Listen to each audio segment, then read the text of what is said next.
So, you want to buy a typewriter. Okay, we'll get you into a typewriter. This typewriter is a nice typewriter. If you look to my left here, I've got this Torpedo machine, and this has to be one of the greatest, I feel, one of the greatest typewriters ever made. I mean, it's a beauty, and it types like nothing else, and it's fun to type on. So what I got here in this case, what I'm gonna do here, push down on that button, pop that open, and then when you open up the case, you just give it a slide to the right, and then this whole top cover can pop off. See, it's got these little pins in here. That's easy. And you can leave it in this if you'd like. There's nothing wrong with it. It gives you a nice little wrist rest. You might put like a towel or something over here to keep your hands stable, but you can take it off of this case bottom. You can squeeze these two clips together and it will release the latch that will pull the case off, or pull the typewriter off of the case. This one is kind of a tricky typewriter to get back onto the case, just because the way that these are lined, you have to line it up perfectly. And so if you get it out of the case and you can't get it back in, you know, you're just gonna have to try again. But this machine has been completely disassembled and cleaned and gone through, and that's just for me moving it around.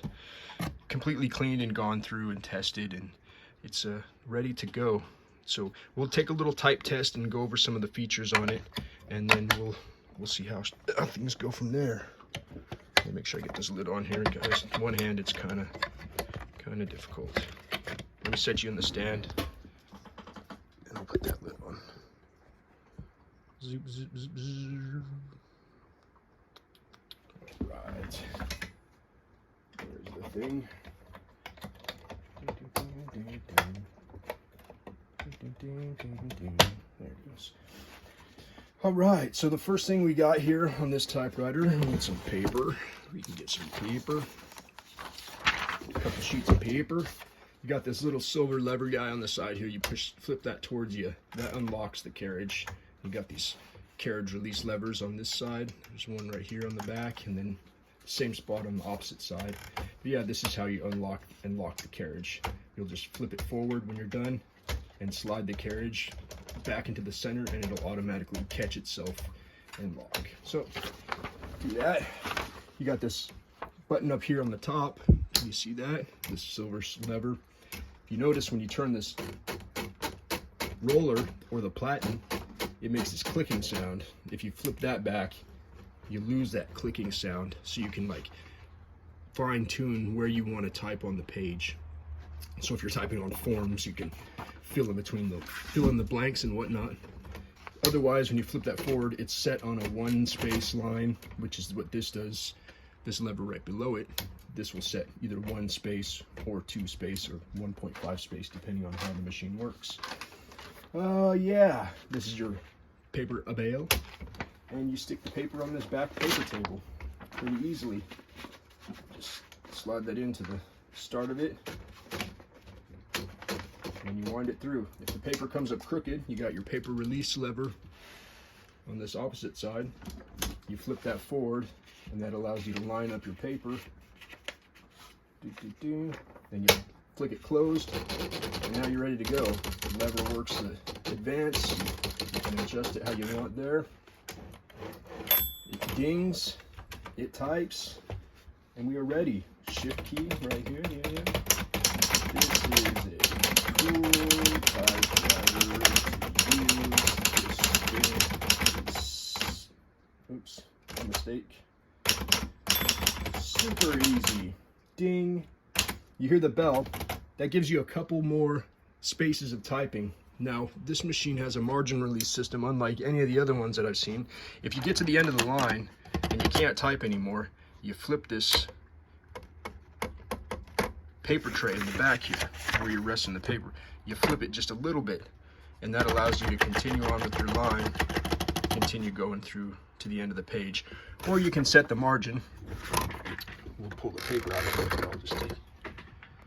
This is a cool typewriter to use. This thing is super easy. Yeah, this is a really nice typewriter. It types great. So on the back of this paper table that you flick to release the margin, if you flip this over, This sets your starting position of your paper. That little arrow there, that shows you how many spaces away from the edge you're going to start from. And this is your full length of paper, and this is your where you're going to end at, or where the bell is going to ding at, to let you know you're getting close to the end. So you can set that how you like, in between your page spacing, how you choose. Under the machine, there's not really much to look at. You got these little switch guys here that are connected in tandem. That's just your ribbon reverse. If you come to the end of the line on your ribbon and things start to, let me pop this up one more time. You come to the end of the line on your ribbon, and for some reason it doesn't automatically flip the ribbon to switch sides, so it starts spooling on the opposite side. You can manually trigger this, so your ribbon will see how it's going on that side, and then you flip this over. Now it zips onto that side. That's your gear action working for ribbon selection. Other than that, it's a pretty basic typewriter to use. It's got the backspace on the right, which I like. It's very cool. Shift, it's got a degree symbol and a division symbol. It's very interesting. And yeah, it's a Remington, but it's also a Torpedo. It's a Torpedo Remington. And it's a very, very sweet typewriter to use. I hope you guys enjoyed this one. This is just a quick look at the Remington Travel-Riter, or Torpedo 20, if you would like to call it that, because there's his older cousin sitting inside there. All right, guys, any other questions, let me know. We're here. Talk to you later.